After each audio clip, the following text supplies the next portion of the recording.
Hello and a very good morning. You're watching the Breakfast News on Rajya television. I'm your host Frank Pereira. As always, let's begin with the latest headlines. Government decides to revive 23 unlicensed cooperative banks on the verge of closure. State, Centre and NABARD to infuse capital. Goa Chief Minister Manohar Parrikar meets Prime Minister Narendra Modi in Delhi. Doesn't deny or confirm reports of being made the Defence Minister in a Union Cabinet expansion.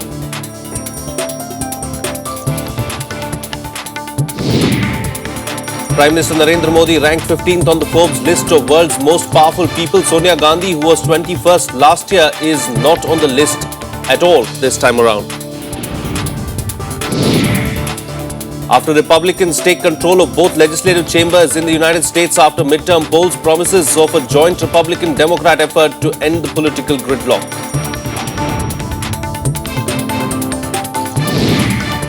And India look to take a 2-0 lead as they take on Sri Lanka today in the second ODI at Ahmedabad.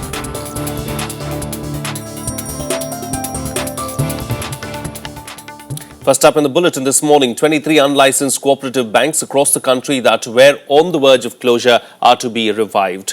A union cabinet meeting yesterday evening decided to infuse more than 2,375 crore rupees to revive 23 district central cooperative banks in 4 states. 16 of these are in Uttar Pradesh, 3 each in Jammu and Kashmir and Maharashtra and 1 in West Bengal. State governments would contribute the major share besides the centre and NABARD.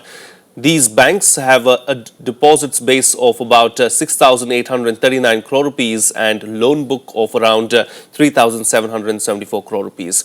Law Minister Prasad said that the government wanted to revive these banks as people from lower strata of society and small businessmen have deposits in these institutions. लगभग 23 district level के cooperative bank unlicensed थे, जिसमें 16 उत्तर प्रदेश में, 3 जम्मू कश्मीर में, 3 महाराष्ट्र में और 1 पश्चिम बंगाल में थे, जो बंदी के कगार पर थे और इनमें लाखों डिपॉजिटर्स के करोड़ों रुपए थे। तो भारत सरकार ने पूरा सुविचारित मत के बाद इनको रिवाइव करने का फैसला किया है। Meanwhile, Finance Minister Arun Jaitley has stressed on the need for stability of policy to improve the climate for foreign investment into the country. At the India Economic Summit yesterday, he admitted that convincing the international community to invest in India would take time and the challenge was not a small one. Here's a report. As part of its plan to revive the economy, the government has now said it is open to privatization of loss-making state-owned companies. Finance Minister Arun Jaitley said taxpayers cannot continue to pay for loss-making businesses. As many as 79 PSUs have become loss-making, with the total amount of public investment stuck in them to the tune of 1.57 lakh crore rupees. The government has set an ambitious target of 43,425 crore rupees to be mopped up from PSU disinvestment in the current fiscal. Certainly, I would be open to look at some set of PSUs which could do much better in private hands. There are still a large number of them which are almost on the verge of closure, where people are going to lose employment. So given a choice between their continuing in the present shape or getting privatized, then the second option would be a preferable option. The Finance Minister has also promised more initiatives soon, including reforms in the mineral sector. The government also has plans to open the railways further to private investment, ease restrictive land purchase rules, relax labour laws, and raise the foreign investment ceiling for insurance companies. There is a considerable amount of buzz about India. People are watching very carefully. They are now beginning to get convinced that India would be once again a place to invest in. Those within India who were now looking outside are probably reconsidering their decision. Meanwhile, President Pranab Mukherjee has exuded confidence that the government's policy initiatives will soon put the economy back on the high growth trajectory of 7 to 8%. He was speaking at the Standing Conference of Public Enterprises Meritorious Awards function. number of measures aimed at investment revival, strengthening macroeconomic stability, and ramping up infrastructure will certainly posit India back into the high growth trajectory of 7 to 8% in near future. Prime Minister Narendra Modi's innovative Make in India campaign hopes to transform India into a global manufacturing hub. With economic reforms also being sped up, the government's optimism doesn't seem unfounded. With inputs from Kriti Mishra, Bureau Report for Rajya Sabha TV. Well, a new government civil aviation policy is on the anvil as the Prime Minister reviewed the progress of work towards achievement of targets in the connectivity-related infrastructure sectors of roads, railways, shipping and civil aviation. He underlined that the development vision of all these sectors should be interrelated and closely coordinated. The Prime Minister also informed that the centre was preparing a new civil aviation policy. Modi said states should be made partners in working out and maintaining the viability of new international airports proposed to be set up within their territory. On the railways, Modi said 20 projects have been identified in 10 sectors for foreign direct investment. Meanwhile, Prime Minister Narendra Modi is expected to reshuffle and expand his Council of Ministers on Sunday, with Goa Chief Minister Manohar Parrikar tipped to get the key defence portfolio and Mukhtar Abbas Naqvi set to return as a cabinet minister. Parrikar had met Prime Minister Modi and BJP Chief Amit Shah in Delhi yesterday, having flown in after cancelling a meeting of his state cabinet and fueling speculation of being given the defence portfolio. Finance Minister Arun Jaitley, who holds additional charge of the defence portfolio, had said early in his tenure that this was only a temporary arrangement. Reports also suggest that senior BJP leader from Bihar, Ashwini Chaubey, Jayant Sinha, son of Yashwant Sinha, and senior BJP leader Mukhtar Abbas Naqvi may also find a place in the cabinet. Well, Prime Minister Narendra Modi has made his debut among the world's most powerful people. He has been ranked 15th on the latest list released by Forbes magazine on Wednesday. Modi ranks the highest among Indians on the list of 72 names. That includes Reliance Industries Chairman Mukesh Ambani at 36th, ArcelorMittal Chairman and CEO Lakshmi Mittal at 57th, and Microsoft's Indian-born CEO Satya Nadella at 64th. Congress President Sonia Gandhi, who was the highest-ranked Indian last year at the 21st spot, has been left out completely this time around. Russian President Vladimir Putin tops the list, beating US President Barack Obama for the second year in a row. This year, there are 12 newcomers on the list, including Modi and Egypt President Abdel El-Sisi. Alibaba founder and China's richest man, Jack Ma, also makes a first appearance on the list, as does terror group Islamic State's chief Abu Bakr al-Baghdadi. Well, India has said Pakistan needs to draw some red lines on supporting terror before any positive movement in normalization of relations with India. This comes in the backdrop of an offshoot of the Tehreek-e-Taliban Pakistan issuing a terror threat to India and Prime Minister Modi. Here's a report. The attack was clearly on the Pakistani side. But the threat that followed 2 days later is unambiguously directed at the Indian Prime Minister.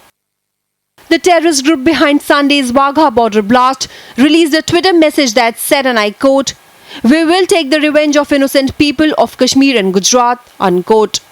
It is a matter of grave concern, but we are assured that India has such an intelligence apparatus and India has such security arrangements that we would be able to protect all the people of eminence in our country. The Wagha attack comes barely weeks after the Pakistani side kept constantly shelling Indian positions across the border in Jammu and Kashmir, which is why it isn't distracting the government from focusing on the Pakistani establishment's role in the current state of affairs. Pakistan also must realize that this kind of a misadventure, where you fire on civilian population, start killing civilian population, uproot Indian villages at the line of control of the international border, probably the consequences of all this would be an unaffordable cost for Pakistan. Jaitley also cautioned the Pakistani side to decide if they wish to hold talks with India or hobnob with the separatists. Who do they want to speak to? They want to speak to the government of India, or do they want to speak to those who want to break India? So unless Pakistan makes that conscious choice, a meaningful dialogue with Pakistan would not be possible.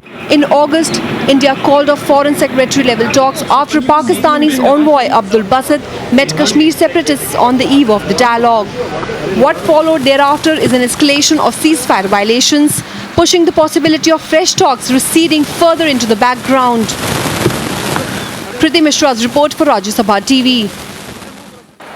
Well, we'll slip into a short break now, but still to come on the show, India toughs it out at the WTO, refusing to bend to world powers, pushing for a trade facilitation agreement. That and much more coming up. Stay tuned, we'll be right back.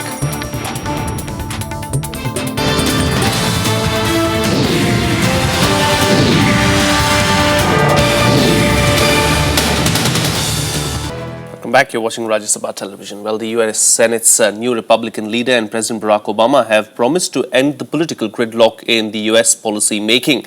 The Republicans made historic gains in the midterm elections and now control both legislative chambers.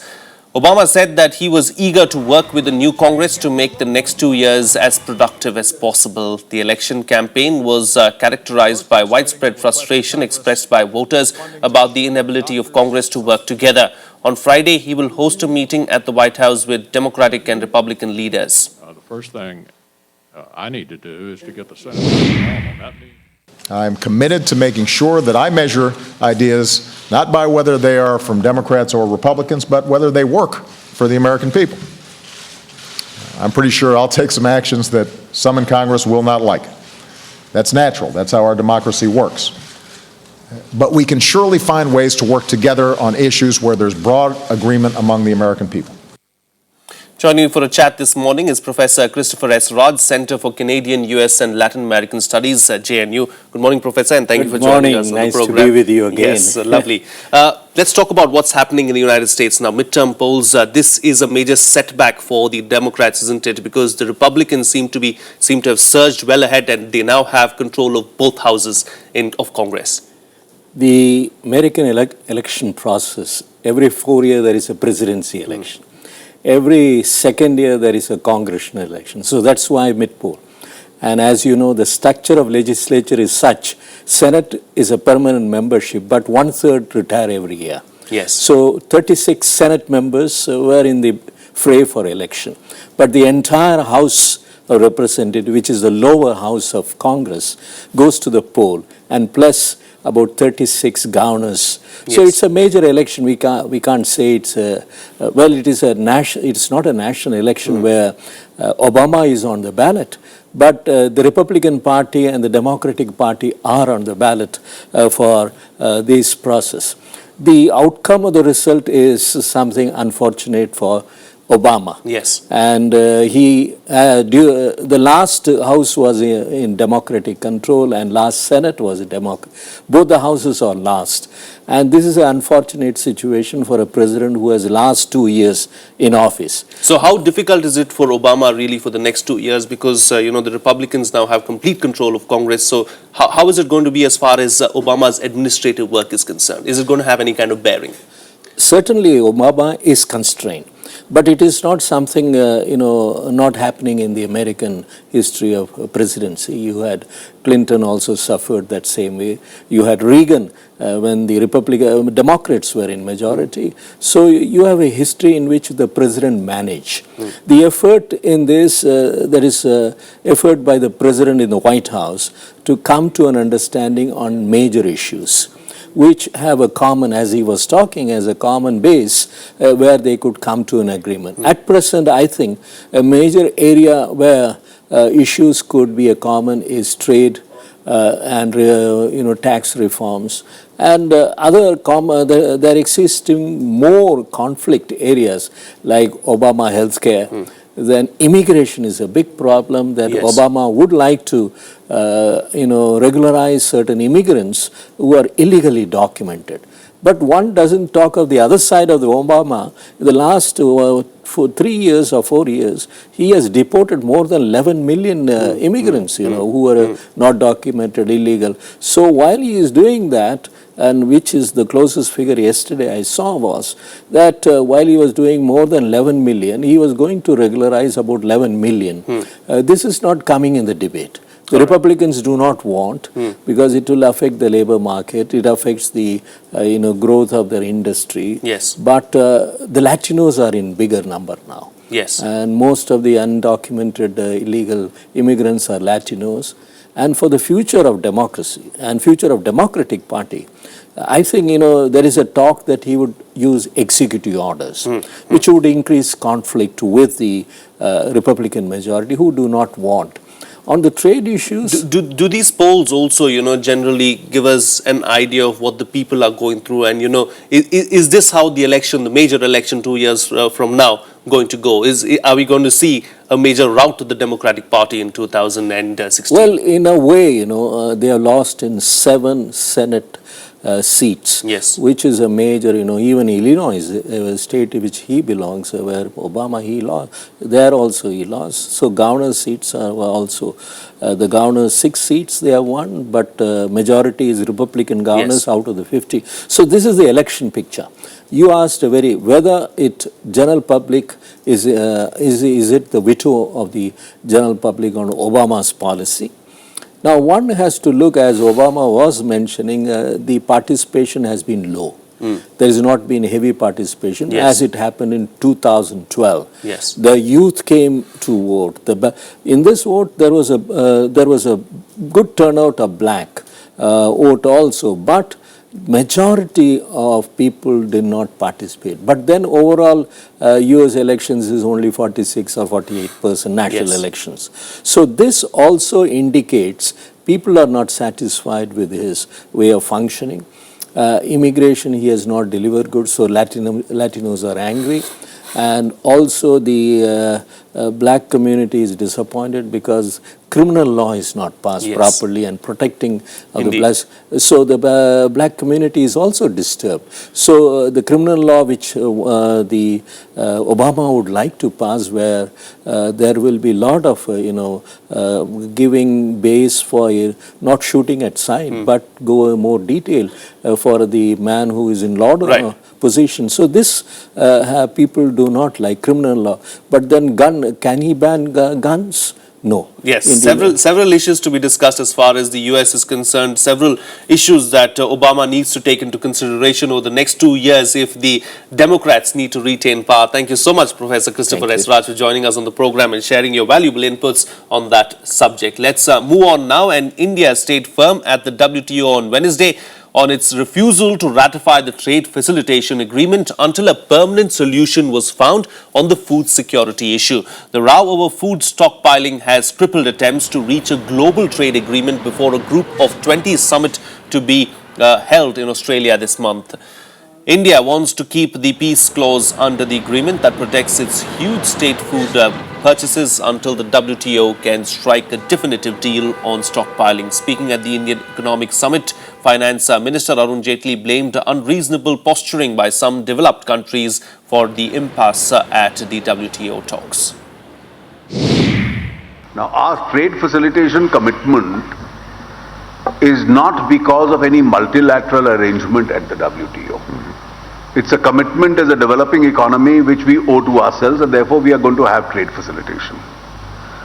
Now, India's position on trade facilitation has been completely misunderstood because of an unreasonable positioning by some of the developed countries. Well, let's now bring you up to date with the other news-making stories from across the globe in our segment World Wrap. Myanmar opposition leader Aung San Suu Kyi has said that the country's reform process has stalled. Suu Kyi warned the international community not to be too optimistic and called on the United States to make a more objective assessment of the reality in Myanmar. Suu Kyi said that she believes the US and other Western countries are serious about wanting to help reforms in Myanmar's progress. 2 teenagers have been killed after shelling hit a sports ground where they were playing football in East Ukraine's rebel-held Donetsk. The incident raises fresh fears on the fragility of the ceasefire that came into effect in September. The European Organization for Security and Cooperation has warned that the bloodletting is still going on, with numerous incidents of shelling. Hundreds have been killed even after the ceasefire came into effect. Jordan recalled its ambassador to Israel in a protest at an increase in Israeli violations, including in Jerusalem and its holy sites, the first time it has done so since the countries made peace in 1994. Jordan has expressed growing alarm over Israeli actions in Jerusalem, culminating in last week's one-day closure of the sacred compound housing Al-Aqsa Mosque, a move that infuriated the Jordanian king, who is its official custodian. Well, let's now take a look at what's lined up for the day today in our segment, The Day Ahead. Home Minister Rajnath Singh is in Israel today. He is slated to meet Israel's Prime Minister Benjamin Netanyahu. Rajnath Singh arrived in Israel from Monaco, where he attended Interpol's General Assembly. Andhra Pradesh Chief Minister will address a meeting of the World Economic Forum, where he will showcase the state as the best investment destination. He will present a report listing violation of the Andhra Pradesh Reorganization Act and other laws by the Telangana government. Maharashtra Congress will elect its legislative party leader in the meeting at Vidhan Bhavan in Mumbai. The CLP leader will get the post of leader of opposition in the assembly in the event of Shiv Sena, with its 63 elected MLAs joining the Devendra Fadnavis government. A Chennai court will conduct a hearing against Jayalalitha and her former aide Sasikala on the proceedings launched by the Income Tax Department. Both are accused of not filing returns in their individual capacity for the assessment year 1993-94.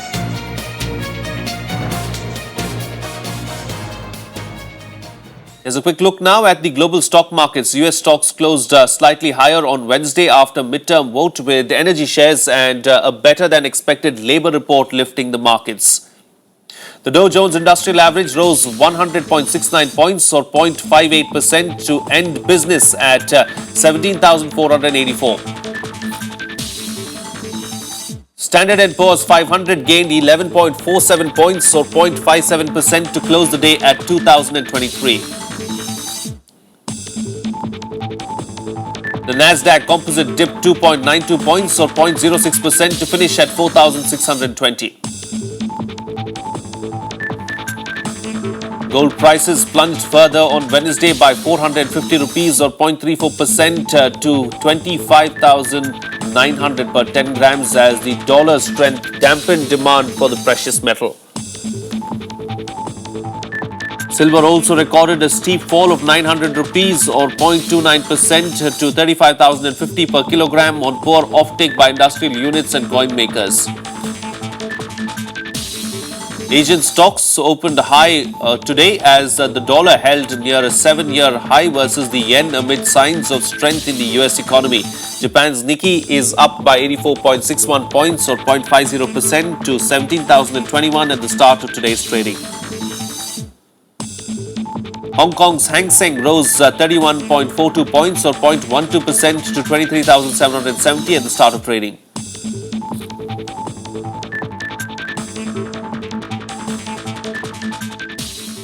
Let's move on to some sports news now. India look to make it a 2-0 lead as it takes on Sri Lanka in the second ODI of the 5-match series at Ahmedabad today.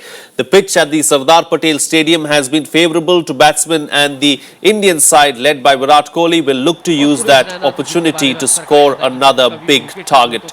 India will be starting as the overwhelming favourite at the Sardar Patel Stadium in Motera, having thrashed the Lankans by 169 runs in the opening match. The series has given the right platform for the Indian batsmen to get more match practice ahead of the tour to Australia, which is followed by the World Cup. Let's get you a roundup now of the action from the sports arenas across the world. Here's the latest sports beat.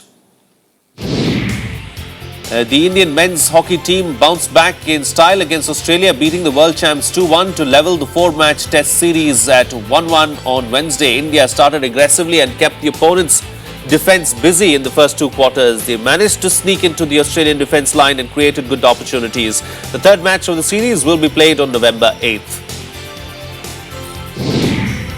Nicolas Anelka made it 2 goals in 2 appearances since his return from suspension. The French striker scoring the only goal of the match on Wednesday as Mumbai City beat Delhi Devils in the Delhi Dynamos, I beg your pardon, in the Indian Super League. Anelka struck in the 59th minute, lifting Subhash Singh's cross over Delhi goalkeeper Christoph Van Hout. The win helped the hosts zoom up to third spot on the table with 9 points from 6 games, while the visitors, who have 6 points in the kitty, slipped to the 6th position. Indian pacer Bhuvneshwar Kumar was adjudged the winner of the ICC's People's Choice Award, becoming the third Indian and fourth overall to bag the honour. Bhuvneshwar was voted ahead of fellow nominees England women's captain Charlotte Edwards, Australia's fast bowler Mitchell Johnson and Sri Lankan captain Angelo Matthews and South African fast bowler Dale Steyn. The award caps off a breakthrough year for Bhuvneshwar, who had successful tours of New Zealand and England, after which he emerged as the leader of India's bowling attack. Real Madrid forward Cristiano Ronaldo received his third European Golden Boot award on Wednesday. The World Player of the Year, who also won the Golden Boot in the 2007-8 and 2010-11 seasons, has had a glittering career with both Manchester United and Real, and he helped the latter to win their 10th European Cup last season. Ronaldo is only 1 goal away from Raul's Champions League scoring record of 71.